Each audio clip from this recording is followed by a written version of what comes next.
Hi friend, সকলে কেমন আছো? আমি তো অনেক ভালো আছি। আর এখানে একটা নতুন ভিডিও তোমাদের সামনে নিয়ে চলে এসেছি। এই যে দেখতে পাচ্ছ, এখানে কিন্তু ঘোড়ার গাড়ি দাঁড় করানো আছে। প্রতি বছরের নয় ঘোড়ার গাড়ি নিয়ে আসা হয়, যেহেতু মায়ের ভাসানের জন্য নিয়ে আসা হয়। তা ওই জন্য কিন্তু আমাদের এখানে মায়ের ভাসান, তার জন্য কিন্তু ঘোড়ার গাড়ি নিয়ে এনেছে। আর এখানে কিন্তু একটা আর লাইটিং করা, ওটাও একটা কিন্তু মা কালীর মন্দির। এই মন্দিরটা খুব সুন্দর করে সাজানো আছে লাইটিং দিয়ে। আর এখানে দেখো ঘোড়ার গাড়িটা আর দাঁড় করানো আছে।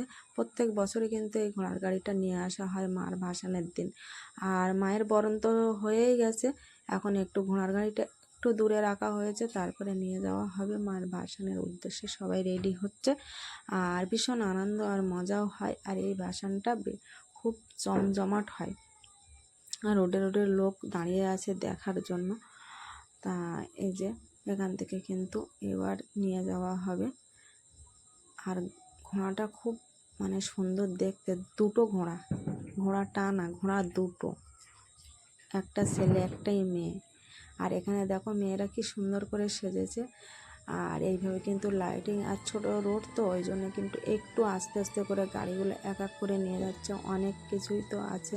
আর এখানে কিন্তু এই পালকি করেছে, পালকির মধ্যে কিন্তু মায়ের যে দেবী ঘরটা, আর মাকে এই যে নিয়ে যাওয়া হচ্ছে।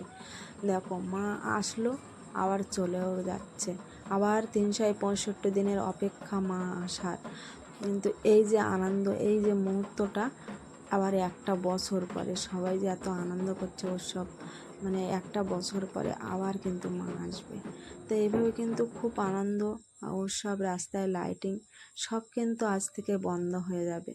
তারপরে আবার নতুন করে শুরু হবে জগদ্ধাত্রী পূজা, তারপরে ছট পূজা, রাস। আর ছট পূজা তো শুরুই হয়ে গেল। আর এনারা খুব দারুণ নাচ করছে। আর এখানে কিন্তু এদেরও কষ্টও হয় অনেকটাই। বেশ অনেক কিছু আয়োজন করেছে। তো ভিডিওটা কেমন লাগলো সবাই অবশ্যই